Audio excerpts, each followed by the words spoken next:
சொல்வதிலே உண்மையில்லை. உள்ளதே உள்ளபடி சொல்லும் மனிதனிடம் உணர்த்திடும் திறமையில்லை. உள்ளதே உண்மனைக்கும் திறனும் அமைந்திருந்தா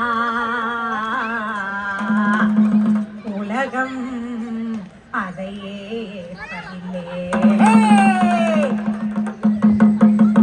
அது இருந்தா இது இல்லை, இது இருந்தா அது